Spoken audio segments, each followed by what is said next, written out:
yang sekarang makin bias kemana-mana tentang kematian almarhumah Vina dan almarhum Eki yang dinilai tidak wajar. Nah, itu poinnya. Jadi kami tidak dalam rangka menyudutkan siapapun. Radlofong yang saya pimpin di samping membantu pihak kepolisian juga mendorong pihak kejaksaan untuk juga memantau kasus ini. Begitu juga dengan pengadilan. Karena ini sudah berjalan dari proses penyidikan sampai penuntutan sampai dengan putusan. Artinya instrumen penegakan hukum Indonesia terhadap 2 orang warga negara Indonesia yang meninggal tidak wajar ini sudah berjalan. Ada fungsi pembelaan hukum, pendampingan, ada lawyer yang bernama Saudara Yosi, ada kepolisian yang sudah memeriksa dan melakukan pemberkasan.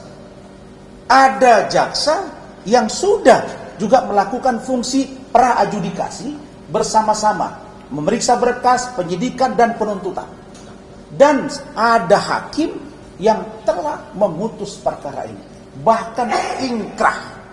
Artinya sudah berkekuatan hukum tetap.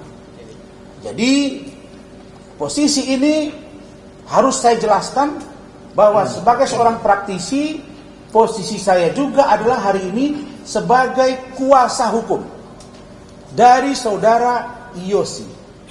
Kenapa beliau butuh kuasa hukum? Pertama, Yosi mengatakan kepada saya, "Bang, saya ingin meluruskan. Karena ada banyak penjelasan dari orang-orang yang sekarang menjadi pengacara, apakah pengacara Vina, yang sekarang belum ada pengacara Eki, belum ya? Kemudian dari pengacaranya Saka, dari pengacaranya Peggy, yang menurut penjelasan saudara Yosi banyak yang harus diluruskan. Dan kalau itu dibiarkan, dia akan berimplikasi makin rumit, runyam. Dan karena itu kita cinta Indonesia, maka kita ingin meluruskan ini. Karena itu beliau khawatir jangan sampai besok statement beliau ini akan dijadikan orang untuk satu, menekan dia secara pribadi dan keluarganya, dan atau hal-hal yang lain. Maka beliau bilang, "Bang, saya tolong fasilitasi untuk saya preskon, dan saya juga minta abang sebagai kuasa hukum saya." Begitu Adinda ya? Betul ya, ini fakta nih. Jangan kejadian kayak yang kemarin-kemarin gitu. Oke. Berikutnya, saudara-saudara, bahwa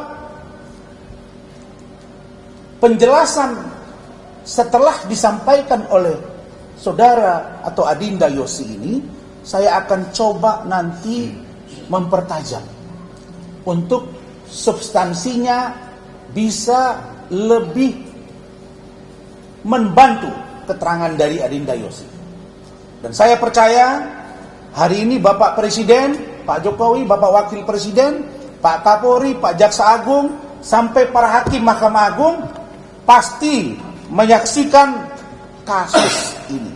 Apalagi ada perintah sudah dari Bapak Presiden, usut sampai tuntas. Itu poin pertama yang akan dijelaskan oleh saudara Yosi. Poin yang kedua, sesuai dengan undangan saya akan menjelaskan tentang benar nggak sih keterlibatan anak jenderal. Ini kami lakukan berdasarkan penelusuran. Wajar dong saya melakukan penelusuran, karena saya praktisi hukum, saya punya tim, dan saya sering diminta pendapat oleh media. Jadi kalau saya tampil, saya mesti punya data, karena praktisi hukum harus mendalami seluruh data secara komprehensif, bukan sepihak. Nah, karena itu maka saya akan menjelaskan berdasarkan penelusuran kami, apakah benar ada anak jenderal yang terlibat dalam persoalan ini, apakah benar ada cucu jenderal yang terlibat dalam persoalan ini? Apakah benar ada anak bupati di salah satu kabupaten kota di Jawa Barat yang terlibat dalam persoalan ini? Berdasarkan tracking kami, nanti saya akan jelaskan. Itu 2 poin yang kedua. Ini namanya bantu penegak hukum. Jangan lu ngomong di luaran jadi bias kemana-mana. Nah, setahu saya, kata Saudara Yosi, itu pengacara yang baru terkait dengan Vina itu belum ada pencabutan. Betul ya? Seperti apa nanti beliau akan jelaskan. Saya hanya menyampaikan. Tapi setahu saya, kata Rahmat, itu kalau masih ada kuasa yang lama, idealnya pengacara baru nanya dulu, dan itu adalah kode etik advokat. Nah, jadi jangan terlalu banyak nanti orang berpikir main ambil aja ini barang gitu. Poin 2 ya. Poin 3, berdasarkan penelusuran tim Ranlover dan kami juga menemukan fakta-fakta, data-data terbaru tentang sosok PS,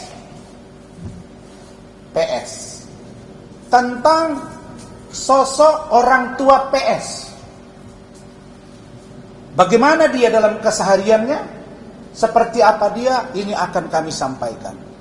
Tentulah semua ini saya frame sebagai orang hukum dalam rangka presumption of innocence, praduga tidak bersalah.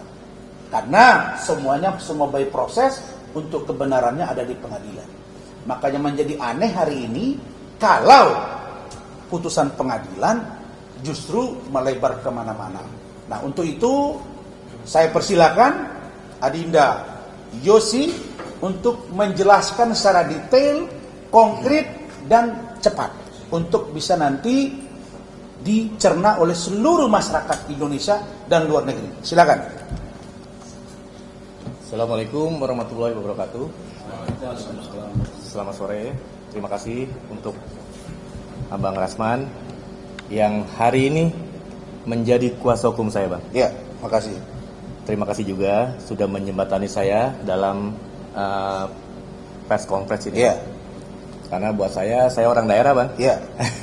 Kalau nggak ada Abang, ke siapa lagi? Pasti. Ya, oke. Saya akan menceritakan perkara almarhum Eki dan Vina di tahun 2016. Oke. Saya dikuasakan oleh orang tua almarhum Eki dan Vina di tanggal 19 September 2016. Saat itu bapaknya almarhum Eki dan bapaknya almarhum Vina datang pada saya, Bang, untuk tanda tangan kuasa. Bapak Eki diwakili oleh ayahnya. Tahun 2016, Bang. Iya. Iya. Diwakili oleh ayah kandungnya, Bapak Rudiana, dan almarhum Vina dikuasakan oleh orang tuanya juga, Bapak Wasnadi itu, Bang, namanya, Bang. Iya. Orang tuanya laki-laki ya? Iya, orang tua laki-lakinya. Saat itu ibunya Vina sedang berada di luar negeri, Bang, menjadi TKW. Oke. Begitu penandatangan kuasa, saya langsung bekerja dong, Bang. Iya. Nah, saat itu akan ada gelar perkara di Polda Jabar, Bang. Oh. Lihat kamera. Saat itu akan dilakukan gelar perkara di Polda Jabar. Di tanggal, kalau nggak salah, 22 September 2016, Bang. Oke. Kuasa saya berdasarkan laporan dari orang tuanya korban yang bernama Eki. Itu di tanggal 31 September 2016. Oke, saya langsung bergerak. Saya kerja. Saat itu saya langsung ke Polda. Orang tuanya Eki itu Pak Rudiana. Pak Rudiana, betul. Iya. Setelah kuasa itu saya dapat tanda tangan dari mereka, para keluarga, Bang. 2 hari ke depan atau 3 hari ke depan saya melakukan gelar perkara di Polda. Langsung itu. Itu yang hadir hanya saya sebagai pengacara para korban dan pengacara 5 tersangka saat itu, Bang. Itu Bapak Jonggi Nainggolan. Dalam apa namanya? Dalam gelar perkara itu tidak dibahas masalah asusila, Bang. Yang kita bahas hanya 340 dan 338. Oke, jelaskan apa itu. Oke. Pasal pembunuhan. Saat gelar perkara di Polda, pengacara para tersangka yang 5 orang itu, dia berargumen kepada saya bahwa klien saya bukan pembunuh. Kata JN, pengacara oke. tersangka, Bang, Oke. yang 5 tersangka itu. Oke. Saya bilang, nanti dulu Abang. Kalau klien Abang yang 5 tersangka ini bukan pembunuh, sudah ada salah satu tersangka yang di bawah umur sudah disidangkan. Nggak mungkin dong kalau sudah disidangkan. Sekarang dari kepolisian ke kejaksaan itu kan, iya, ada proses kan. Dari Iya. kejaksaan ke pengadilan pun ada proses. Iya. Dan sudah disidangkan. Saya pikir tidak mungkin kalau ini salah tangkap, Iya. ya kan? Langsung ke kamera, langsung ke kamera. Dan awal perkara ini itu adalah dugaannya kecelakaan lalu lintas. Awalnya iya betul, Bang. Awal kecelakaan lalu lintas di tanggal 27, makanya bapaknya korban Eki itu, Pak Rudiana, dia tanggal 31 membuat LP polisi, laporan polisi. Nah, jalannya perkara ini, Bang. Setelah pendampingan di Polda itu, selang berapa lama ya, 1 bulan kayaknya, itu disidangkan, Bang, di PN Kota Cirebon. Di PN Kota Cirebon. Saya mengawal kasus persidangan itu dari awal sampai putusan. Dari awal sampai putusan. Dari awal sampai putusan, Bang. Sampai vonis ya. Sampai vonis ya. Iya. Waktu itu sidang tertutup. Sidang tertutup. Saya saat itu di 2017 awal pas sidang itu, saya statement di media, di Radar Cirebon, Bang, bahwa kenapa ini sidang harus tertutup. Nah, ternyata kata penjelasan dari pihak pengadilan bahwa ini ada kasus asusila.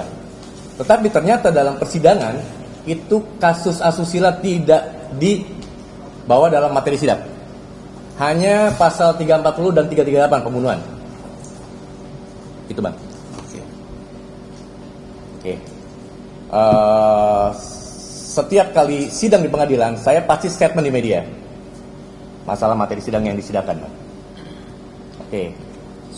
Saat sudah berjalan itu, ini kita mengarah pada putusan ya, Bang ya. Iya. Setelah putusan dari pengadilan, dari hakim itu, saya berbicara dengan pengacara Saka, anak yang di bawah umur, Oke, yang udah bebas. yang sekarang sudah Ya, bebas. ada ke depan kameranya. Iya. Oke. Dia itu kan vonis 8 tahun. Nah, saat vonis itu saya berbicara dengan pengacara Saka itu. Dia bilang, saya akan banding, Bang. Pengacaranya siapa namanya? Ibu Titin. Ibu Titin. Ya. Dia akan banding, silakan. Tapi bandingnya itu bukan masalah salah tangkap, tetapi banding itu terhadap vonis yang 8 tahun. Yang saya tahu dari Undang-Undang Perlindungan Anak itu maksimal anak itu kan 3 tahun 6 bulan. Iya. Jadi dia mau merubah vonis itu menjadi vonis yang 3 tahun 6 bulan itu, Bang. Jadi bukan salah tangkap ya? Bukan, waktu itu tidak. Bukan seperti yang berkembang selama ini. Tidak ada bahasa salah tangkap saat itu. Dan saat itu, ingat, Bang, pengadilan itu lancar-lancar aja loh. Nggak ada masalah di pengadilan PN Kota Cirebon. Masalah itu terjadi waktu pertama sidang karena tertutup. Banyak masyarakat yang mau melihat siapa sih sebenarnya pembunuh-pembunuhnya itu kan. Muka-mukanya mereka mau lihat. Tetapi mereka kecewa karena sidang tertutup. Makanya waktu itu saya langsung statement di media, Bang. Harus sidang terbuka karena ini kan kasus pembunuhan. Harus terungkap jelas. Waktu putusan pun mereka banding itu loh. Makanya saya kaget waktu 8 tahun ke depan ya, Bang ya. Begitu ada film tentang 7 hari meninggalnya Vina, kok bermunculan statement-statement yang bahwa ini adalah salah tangkap. Saya sempat menelpon Ibu Titin, kalau salah tangkap gimana, saya bilang. Ini kan posisinya saat itu di 2016, kenapa Anda tidak upaya hukum? Kalau misalkan Anda upaya hukum, Anda lakukan, berarti upaya hukum itu kalah dong, Bang, ditolak dong, Bang. Posisinya, upaya hukum pasti ditolak karena putusan mereka itu tetap yang 7 orang itu seumur hidup dan yang 8 tetap di 8 tahun. Itu menurut kita para lawyer ya, Bang ya. Iya. Mungkin itu aja, Bang. Baik. Pertanyaan saya supaya langsung kita di sini.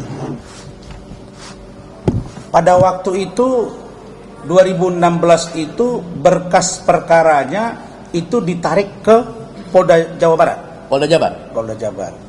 Ketika gelar perkara itu, di situ yang justru dibedah itu adalah tentang pembunuhan berencana. Pembunuhan berencana 340 dan 338, Bang. Tidak ada kaitannya dengan urusan perkosaan. Tidak. Tidak ada ya.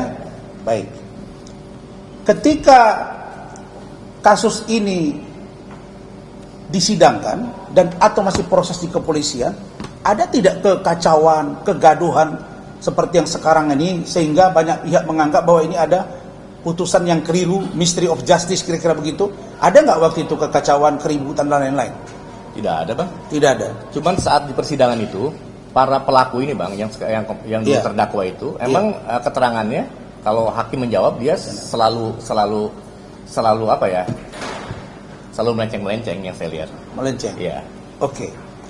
Sekarang kita masuk ke DPO. Iya. Ketika di persidangan itu DPO-nya seperti apa yang Yosi dengar?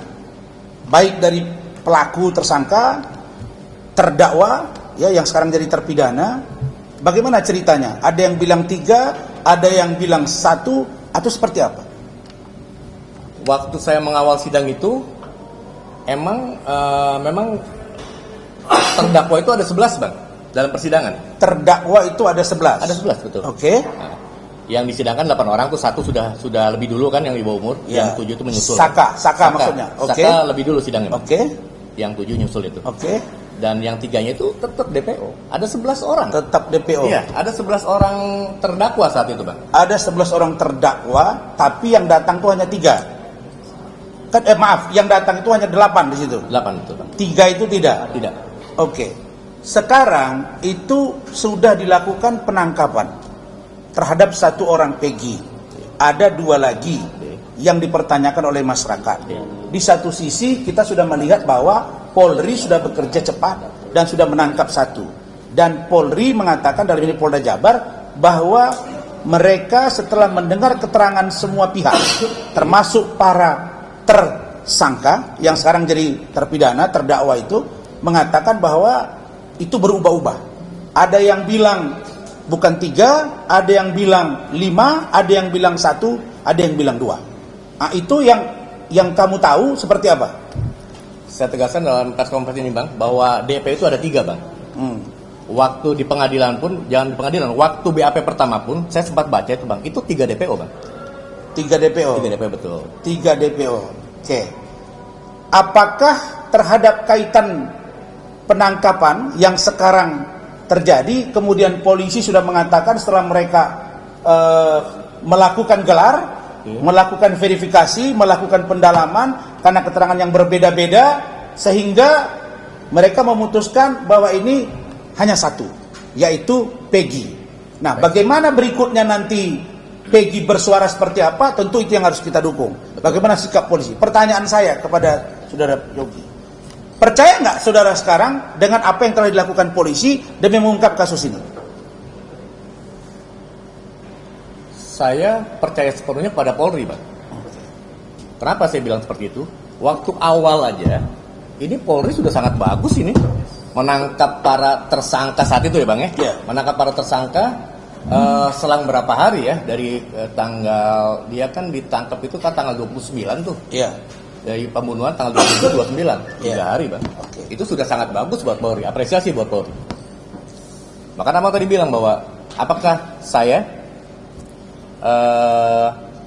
percaya kepada Polri? Iya. Saya sangat percaya pada Polri, karena Polri itu adalah ujung tombak kita di bidang hukum di bidang. Jadi tidak ada kejanggalan ketika dilakukan proses penyelidikan sampai mereka divonis. Tidak ada sama sekali. Tidak ada sama sekali. Baik, Aman-aman aja. baik. Pertanyaan saya terakhir. Masalah surat kuasa bagaimana sebenarnya?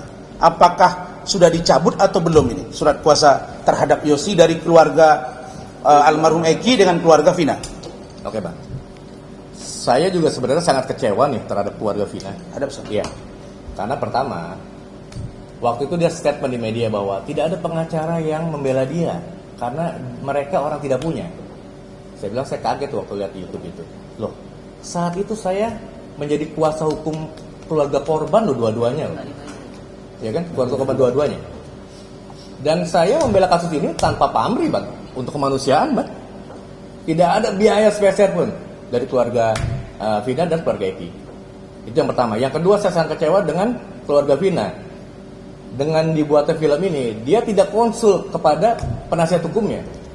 Makanya sekarang jadi liar sekarang berita-berita masalah perkara Eki dan Vina. Karena dengan adanya film tersebut. Jadi idealnya sutradara itu harus koordinasi dan konsultasi kepada kuasa hukum, karena kuasa hukum yang tahu perjalanan kasus ini. Begitu ya? Itu. Karena yang membuat legal opini kan saya, Bang, dari awal, Bang. Ya, jadi karena itu Rinda Yosi, kita sudah dorong agar penyidik Polda Jabar untuk memeriksa pihak production house dari film Vina Sebelum 7 Hari, juga sutradara. Yang kedua, kita juga mendorong, karena begini, keterangan yang berbeda-beda itu, ada yang bilang 3, ada yang bilang 5, DPO itu kan dari keterangan awal. Nah, kemudian ada dugaan yang menyuruh merubah itu. Betul ya? Iya. Yang kita duga Betul. Berinisial JG, seorang lawyer yang kita duga obstruction of justice. Karena itu, kita dorong Polda Jabar untuk memproses dan memeriksa dua orang tadi. Ada PH dari film dan ada juga seorang lawyer. Kenapa? Supaya cerita 3 DPO ini terhenti. Kalau memang satu, clear sampai di situ. Itu, baik. Itu poin pertama ya. Poin yang kedua. Poin yang kedua terkait dengan banyaknya beredar informasi bahwa ini seolah-olah melibatkan anak seorang jenderal. Ada jenderal aktif, ada jenderal purnawirawan yang katanya ini orang gede di negara ini. Nah, sekarang saya jelaskan. Berdasarkan penelusuran kami bahwa Kapolres Cirebon Kota tahun 2016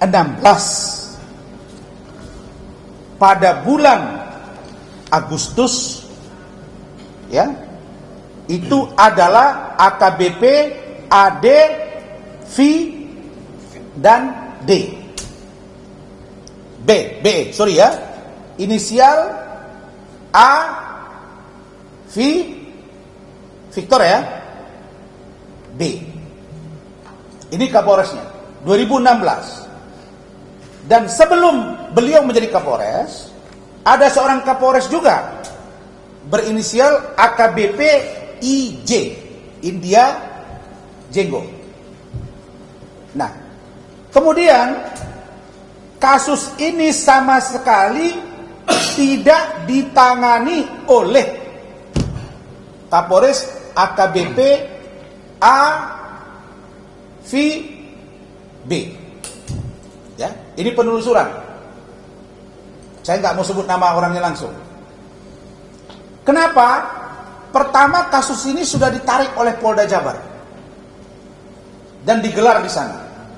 Dan itu dibuktikan berdasarkan pengakuan dari Saudara Yosi bahwa ketika beliau terima kuasa, beliau dilibatkan langsung dalam gelar perkara itu. Kalau kita sebagai lawyer dilibatkan, artinya gelar perkara khusus dong. Betul. Tapi meskipun digelar secara khusus, Kapoldanya pada waktu itu Bapak Irjen Pol Purnawirawan Bapak Anton Carlyan. Beliau mengatakan pada waktu itu tidak ada hal yang menjadi sangat atensi publik sehingga harus turun tangan dengan sedemikian rupa seperti sekarang. Hanya berjalan normal, hanya saja kenapa ditarik dari Cirebon Kota ke Jawa Barat, Polda Jabar, karena salah satu korbannya adalah anak polisi, yaitu Bapak Rudiana. Jadi keluarga dari pihak pelaku dan yang lain-lain ketakutan, udah tarik aja ke Bandung, Polda Jabar. Itu dasarnya, bukan karena atensi publik atau ada kegaduhan di sana. Oke. Berikutnya ada yang menyebut ini anak jenderal itu, anak jenderal AVB.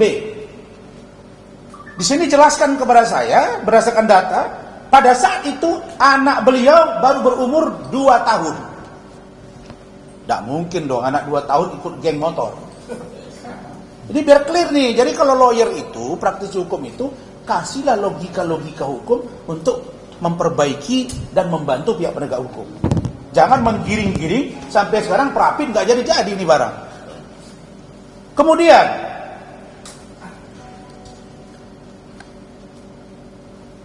untuk salah seorang anak bupati, kan begitu kan? Anak bupati, dan ini dikait-kaitkan dalam satu rangkaian yang katanya ini kerabat. Pada saat yang bersamaan, kalau disebut anak bupati inisial NA, ketika dicek pada saat itu anak inisial NA sama sekali berdomisili di kabupaten tempat domisili dia, bukan di Cirebon. Bukan di Cirebon. Dan umurnya pada waktu itu sekitar 16 tahun. Dan saat ini anak tersebut memang sedang mengikuti pendidikan di Akademi Kepolisian. Tapi dipastikan dan keluarganya siap mempertanggungjawabkan bahwa sama sekali anak dari bupati dimaksud sama sekali tidak terlibat. Tapi sebagai lawyer profesional, kami hanya menyampaikan data yang kami tahu tanpa menuduh. Silakan didalami ini. Kan begitu. Karena itu muncul pertanyaan berikutnya. Wah, ini ada lagi orang hebat jenderal besar di belakangnya. Ini cucunya. Jadi anak dari anak si A, V, B, kemudian anak A, NA, bupati, dan satu tadi jenderal aktif. Sekarang katanya cucunya lagi nih, makin gede. Sama sekali keterangan yang terkait dengan jenderal A, jenderal B, bupati A, bupati B itu tidak ada. Datanya ada di kami. Bagaimana cara memperkuat data ini, memvalidasi data ini? Silakan datang ke Polda Jabar, silakan datang ke di Mabes Polri. Di sana ada kok. Ada asisten SDM yang tahu tanggal berapa, bulan berapa Kapolres Cirebon Kota. Tanggal berapa? Kapoldanya siapa? Dirnya siapa? Kasatnya siapa? Pasti nampak. Oke. Itu poin yang kedua. Poin yang ketiga tentang sosok terbaru yang kami dapatkan terkait dengan saudara PS alias PR dan juga orang tuanya. Berdasarkan informasi yang kami terima, saudara PS ini, kami mohon ini ditelusuri oleh Polri, dalam ini Polda Jabar. Dia ini diduga punya kelompok yang disebut dengan Jack Garis Keras. Jack Garis Keras. Jack Garis Keras ini merupakan kelompok supporter Persija di Cirebon yang sering terlibat beberapa kali bentrok antar supporter dalam kelompok ini dan menjadi aksi terdepan manakala melakukan aksi-aksi bentrok. PS ini yang di depan. Nah, jadi kalau kita lihat di TV sekarang, kelihatan seperti orang yang sangat lugu. Data yang kami terima tidak begitu. Kemudian, PS ini adalah tokoh di kalangan dia, sesama anak muda, dan suka memang mensweeping kelompok bola Bobotoh. Ya, tafsirkan sendiri. mencopot kausnya, mencopot atributnya. Nah, silakan polisi mendalami itu, dan kami mohon Pak Dirkrimum Polda Jabar yang sekarang sudah dibantu oleh Bareskrim Mabes Polri untuk memeriksa kelompok Jack garis keras ini dan orang-orang yang suka ribut, karena ini berbahaya. Sedangkan namanya itu bukan disamarkan, yang kami dapat info, tapi diduga disengaja. Dari nama PS menjadi R atau Robi.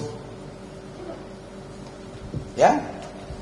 Kemudian dalam banyak hal yang kita periksa data-data, ini ada dugaan sengaja memendam dan tidak mau bicara, sehingga mendapat simpati publik. Nah, polisi yakin saya insya Allah akan bergerak. Selesai kita preskon ini, saya percaya Polri akan bergerak cepat untuk memproses ini. Itu tentang PS. Adapun tentang orang tuanya PS, dalam hal ini ayahnya. Ayahnya di Cirebon itu menggunakan nama Rudi Irawan. Rudi Irawan. Tapi di Bandung menggunakan nama A. Saprudi. A. Saprudi. Paham ya? Ini berubah-berubah ini. Kalau dulu kita dengar waktu teroris, itu kan banyak orang berubah-ubah nama ya. Ya ini bukan berarti teroris, tapi kalau kejahatan kan lebih dari teroris juga, bunuh orang. Kita tidak menuduh siapapun. Tapi data yang kami punya ini nih, orang tuanya PS itu kalau di Bandung namanya A. Saprudi, kalau di Cirebon namanya Rudi Irawan. Pertanyaannya, apa sih motifnya ini kok tukar-tukar nama? Begitu juga dengan PS. Nah, kemudian kalau ini sengaja dibuat, maka melanggar Undang-Undang Kependudukan pasal 66. Saya bacakan ya. Setiap orang dilarang membuat data pribadi palsu atau memalsukan data pribadi dengan maksud untuk menguntungkan diri sendiri atau orang lain yang dapat mengakibatkan kerugian bagi orang lain, dan diancam pidana 6 tahun penjara. Saya mendorong agar penyidik Polda Jawa Barat, dalam hal ini Dirkrimum Polda Jabar, Bapak Kombes Surawan, untuk memeriksa saudara R.I. Rudi Irawan atau A. Saprudi atau ayah PS. Saya nggak ngerti ini, yang mana yang benar ini. Tapi informasi yang kami dapat, beliau diduga ber-KTP ganda. Nah, ini akan terbuka tadi. Nah, inilah beberapa poin-poin rekan-rekan semua yang perlu saya sampaikan. Saya berharap kalau ada kuasa hukum dari pihak Vina, yang dari sebelah ya, dari pihak Peggy dan lain-lain, tolonglah. Kalau ada undangan dialog di media, apakah di podcast, apakah di TV, atau apakah namanya, yang bersifat uji pemikiran terhadap kasus yang ditangani, datanglah. Jangan nggak datang. Jangan nggak datang. Karena menguji berkilaunya berlian yang di tangan saya, ini berlian ini, akan dilihat dari berlian tidak berkilau atau tidak otak saya. Saya kecil-kecil berliannya, tapi saya percaya, mari kita duduk untuk menguji sejauh mana berkilau cincinmu dan cincin saya, otakmu dan otak saya. Tapi dalam rangka membedah dan mencari solusi, memproses agar kasus Vina dan Eki bisa selesai. Ingat, suksesi proses pergantian kepemimpinan nasional Oktober. Bayangkan kalau ini tidak selesai, ini jadi hutang. hukum politik, maaf, hutang hukum dari Pak Jokowi, dan Pak Prabowo pasti juga tidak mau ada beban. Apalagi ini keberlanjutan. Saya percaya Pak Jaksa Agung pasti sudah bertindak benar dalam pengawasan. Saya tahu Pak Jaksa Agung orang jujur dan seluruhnya berjalan dengan benar.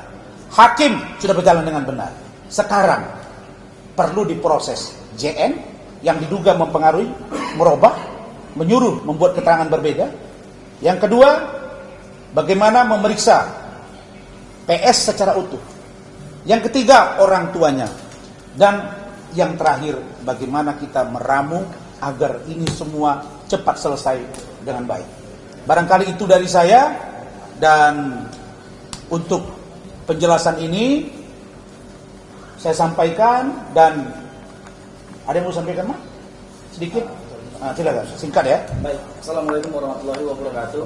Terima kasih Pak atas kesempatan yang diberikan kepada saya. Baik, teman-teman media, saya singkat aja informasi yang mau saya berikan.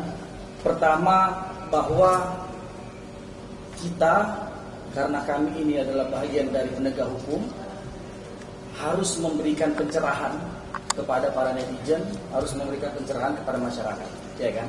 Terkait dengan isu Vina ini. Teman-teman, satu yang harus kita pahami bersama, perjuangan kita adalah justice for Vina dan Eki, ya kan? Saya pikir itu poinnya. Keadilan itu untuk Vina dan Eki, bukan yang lain. Itu dulu yang pertama. Lalu kemudian, apakah keadilan untuk Vina dan Eki ini sudah terwujudkan hari ini oleh penegakan hukum Indonesia? 80% sudah. Kenapa saya bilang 80% sudah? Karena 8 pelakunya sudah diadili. Dan ini sudah inkrah dan diputus oleh pengadilan. Dan dinyatakan secara sah dan meyakinkan mereka melakukan bersalah atas perbuatan pembunuhan berencana dan juga pemerkosaan. Kalau saya baca di putusan, ada perbuatan pemerkosaannya. Apa yang mendalilkan atau meyakinkan hakim kenapa ada pemerkosaan di sini? Karena di dalam mohon maaf agak vulgar, vagina Vina itu terdapat sperma. Dan ini berdasarkan alat bukti surat forensik. Itu kenapa sampai kadar situ. Baru kemudian teman-teman, perihal dengan Peggy hari ini, saya pikir kita harus melihat ini secara fakta. Apakah ada kriminalisasi terhadap Peggy? Ya kan? Jangan terburu-buru kita menyimpulkan.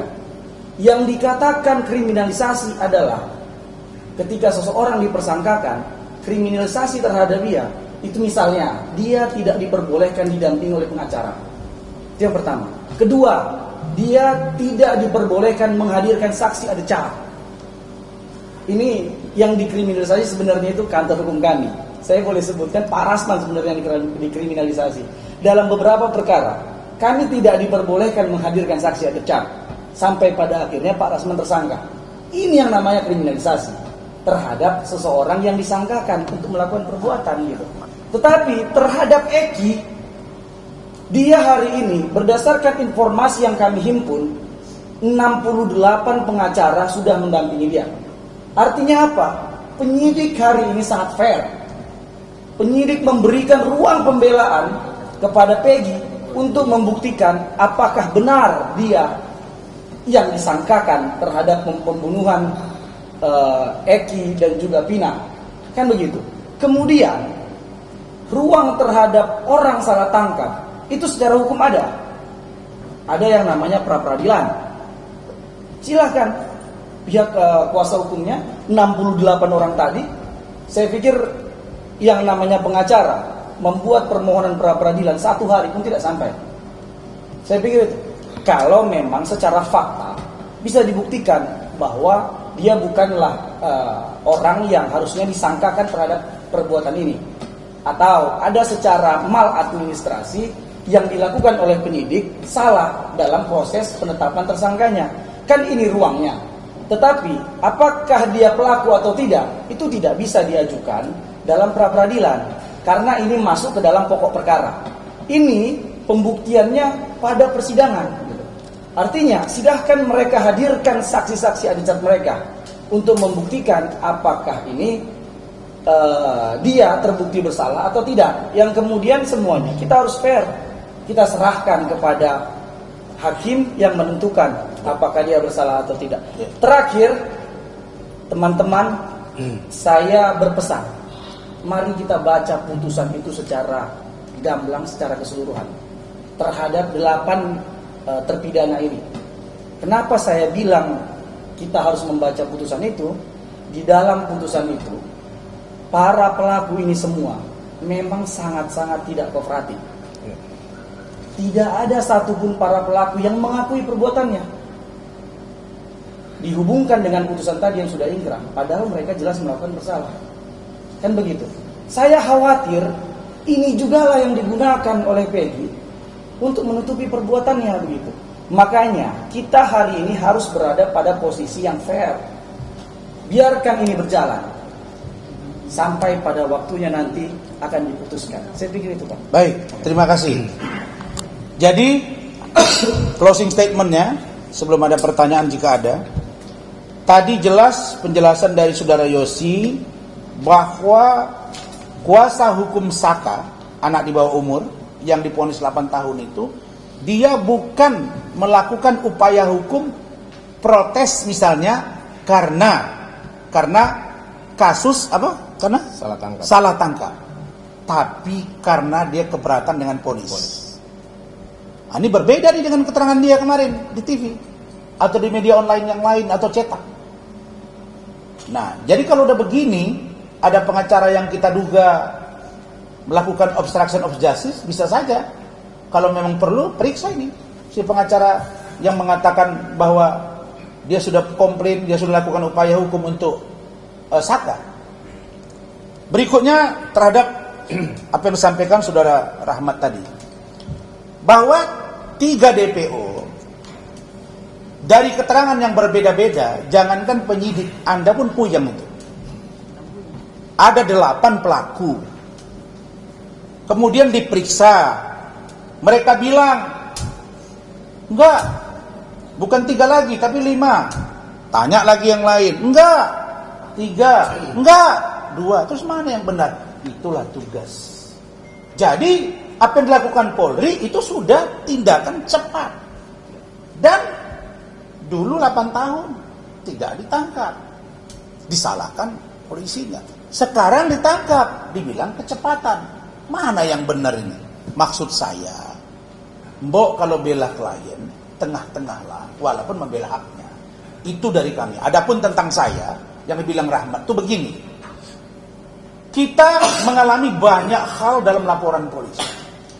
Tapi dalam beberapa media saya katakan, saya melakukan upaya hukum penyelesaian ke dalam. Propam, Irwasum, Wasidik, kemudian Paminal, dan semua dijawab. Dan itu sudah berguguran satu persatu. Karena itu saya katakan bahwa Polri, saya percaya menjalankan tugas dengan presisi, kejaksaan sudah menjalankan tugas penuntutan dengan benar, hakim telah menilai. Tetapi tentang figur Peggy silakan diikuti bersama-sama. Itu yang saya dapatkan, baik data maupun komunikasi langsung. Kenapa? Karena saya nggak mau salah berbicara, karena saya melulu nanti membela satu pihak, itu tidak fair. Semua pihak. Oke, terima kasih. Ada pertanyaan? Ya, silakan. Dari Kompas, Ya. Bang izin. Ada 3 pertanyaan untuk Bang Rasman dan juga Bang Yosi.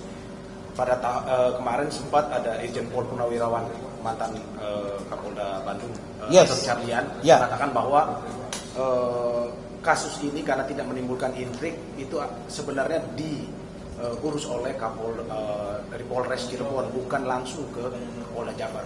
Dari pengalaman ini kan agak berbeda nih Bang, antara dari yang disampaikan oleh Bang Yosi dan juga Kapolda yang langsung waktu itu mengurus kasus ini. Nah, bisa dijelaskan Bang. Terus yang kedua terkait dengan ini waktu 2017 putusan itu kan memang sampai saat itu ada 3 DPO. Abang pun waktu itu juga memang menjadi pengacara waktu itu. Nah, Bang, bagaimana bisa menjelaskan bahwa ini, karena ini protes netizen juga, ada juga masyarakat dan segala macam mempertanyakan terkait amar putusan dan kredibilitas Polri sebenarnya, terkait bahwa kok bisa dari 3 DPO setelah kasus ini bergulir kembali 8 tahun menjadi 2. Apakah mungkin sebenarnya, apakah ini bisa dibilang karena protes ini mempertanyakan integritas Polri dan segala macam, karena dari yang sebelumnya abang pun juga mengikuti amar putusan itu ada 3 DPO tapi sekarang menjadi 1 saja. Dan yang ketiga terkait dengan abang tadi, investigasi abang yang lakukan ke PS, Yes. terkait dengan bagaimana beliau adalah dari investigasi abang menjadi anggota dari Yes. garis keras itu. Yes. Kalau dihubungkan dengan kasus ini sebenarnya apa yang mau abang sampaikan sebenarnya? Itu sih bang 3 pertanyaan. Baik, terima kasih. Saya jawab dulu ya, baru nanti tambahkan. Mengenai Pak Anton Carlyan, saya pun baru-baru ini tampil bareng dengan beliau. Dan gelar perkara dari Polres itu selalunya ke Polda. Oke? Dan setelah digelar itu dilanjutkan kembali persidangannya dan penanganannya di Polres. Dan itu sidangnya di PM Kota Cirebon. Cirebon Kota atau Kota Cirebon. Karena di Cirebon itu saya sering sidang ke sana berbulan-bulan, ada 2 Polres, Cirebon Kota dan Kota Cirebon. Satu di Sumber, ibu kotanya, satu lagi di Cirebon. Nah, itu ya. Jadi kasus itu memang tidak mendapat atensi. Sehingga Pak Anton mengatakan bahwa kalau tidak mendapat atensi, biasa saja, ya paling kami melakukan fungsi supervisi. Nah, kenapa? Karena kalau semua LP dilapor ke Kapolda, terus ditangani lewat Kapolda, apa tugas Kapolres? Dan normal-normal aja. Kita mau gambarkan bahwa pada waktu itu semuanya normal. Oke. Yang kedua, terkait dengan apa tadi? Yang kedua? Terkait dengan penghapusan 2 DPO itu. Bukan penghapusan. Saya sudah cross check ke Polda Jabar bahwa mereka tidak menghapus 2 DPO. Tapi mereka setelah melakukan gelar, memeriksa para terdakwa, terpidana ini, dan akhirnya berdasarkan keterangan yang berbelit-belit, mereka kan punya cara menilai. Mereka memutuskan, mendekat ke satu nama, itulah Peggy. Paham?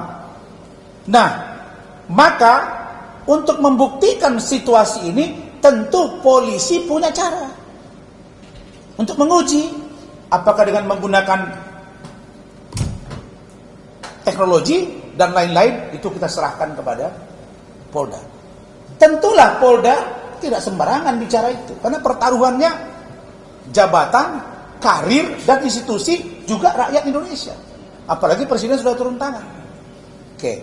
Yang ketiga, tentang PS. Saya nggak sebut Peggy kan, saya sebut PS ini. Nah, PS kan bisa PlayStation. PS, berdasarkan data yang kami sampaikan, bahwa dia ini punya kegiatan ini. Kan begitu tadi. Katakanlah dia itu jackmania garis keras, suka cabut atribut, kalau ribut di depan. Kita mau menggambarkan bahwa kontraproduktif dengan keterangan pihak keluarga dia yang mengatakan orangnya polos, tidak ngerti. Saya bingung juga. Kenapa bingung? Masa iya sih mereka masih hafal tanggal-tanggalnya 8 tahun yang lalu? Kita aja yang sudah keluar S3 agak berat menghafal itu. Tahun yang lalu saya ditanya tanggal berapa, jam berapa, pasti nggak ngerti saya. Kok mereka hafal ya? Bingung juga saya. Itu yang perlu didalami. Kalau ternyata skenario ini ada dugaan pemalsuan identitas, ada secara sengaja berbohong, melibatkan banyak orang, rame-rame mereka berbohong, rame-rame mereka proses secara hukum. Karena kita nggak mau ini jadi beban kita semua, seolah-olah negara ini nggak bisa selesai-selesai urusan kasus dan demi kasus. Nah, inilah yang kita inginkan agar proses pengawalan hukum berjalan dengan baik dan normal. Oke, satu lagi, terakhir. Cukup? Oke, dari mana deh? Dari Bekasi. Oke. Sekarang ini kan lagi ada beredarnya CCTV ya Pak, yang dari hasil Apa? CCTV. Kenapa? Itu CCTV itu nanti pada waktunya hasilnya seperti apa? Kan sudah diminta dilakukan audit forensik.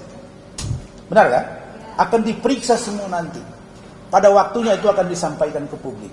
Tapi yang perlu saya sampaikan, berdasarkan data yang saya terima dari pihak, apakah keluarga Peggy, apakah dari Vina dan lain-lain, dan kepolisian, semuanya akan dibuka secara transparan dan telanjang di depan mata kita semua. Bahwa tidak ada yang tutup-tutupi. Hanya saja beri kesempatan kepada polisi untuk memeriksa Peggy. Kalau mereka mengatakan satu, tunggu. Terbukti atau tidak Peggy. Jangan dipaksa satu jadi dua. Jangan paksa dua jadi tiga. Atau jangan paksa tiga jadi dua. Tidak boleh. Karena mereka yang melakukan proses penyidikan, bukan kita. Kita ini punya kewenangan masing-masing. Kayak kami pengacara, kami pendampingan, pembelaan hukum. Tapi untuk kasus CCTV, ada lagi keterangan Mel-Mel. Mel-Mel ini nongol lagi belakangan. Dia belum pernah diperiksa. Biarkan nanti polisi periksa itu. Satu-satu akan kelihatan. Makanya saya juga bingung. Anak ini lugu banget ya. Siapa sih dia sebenarnya? Peggy ini kita telusuri. Oh bapaknya begini, kita telusuri. Ternyata ini. Nah jadi tolong Senin kalau bisa Pak Dir periksa bagaimana kelompok Jack ini dan orang yang diduga memalsukan identitas ini untuk diproses secara hukum, termasuk pengacara kalau dia terlibat dan atau orang-orang yang secara sengaja. Baru yang terakhir, tolonglah teman-teman pihak kuasa hukum, percepatlah perabik itu supaya cepat selesai urusan ini. Demikian, terima kasih. Tambahkan sedikit sebelum di closing. Terima kasih buat rekan-rekan media. Bersyukur hari ini saya menyempatkan diri datang dari Cirebon ke Jakarta untuk yang pertama menandatangani surat kuasa kepada kantor Kumran dengan Bapak Rasman Nasution, dan sudah dilakukannya press conference ini. Terima kasih banyak. Baik. Dan saya sudah beritahu tadi Saudara Yosi atau adinda saya ini untuk tidak banyak berkomunikasi. Beliau perlu pendampingan dan saya akan bersama dia terus. Jadi kalau anda ingin keterangan dari dia, kami akan bersama. Kenapa? Karena kita nggak mau bias kemana-mana. Kita mau bantu Polri, kita mau bantu jaksa, kita mau bantu hakim, kita mau bantu presiden supaya kasus ini bisa selesai dengan baik, jangan tambah beban. Karena ini bukan tempat entertain. Kalau entertain itu Arif tuh yang tahu tuh teman saya. Oke, terima kasih. Wassalamualaikum warahmatullahi wabarakatuh. Selamat sore. Download Tribun X sekarang. Menghadirkan lokal menjadi Indonesia.